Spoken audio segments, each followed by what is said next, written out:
Hello po, welcome po sa ating channel.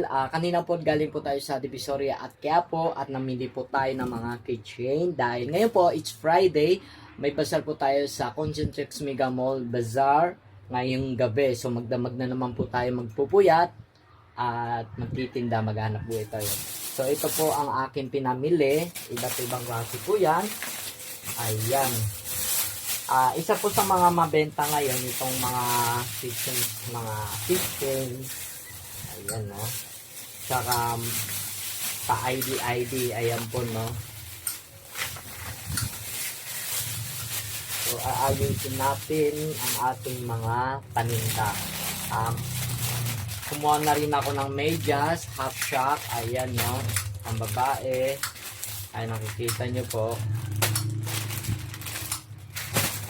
Kasi may mga nagtatanong ng medyas, sana kung mas likit itong mga medyas.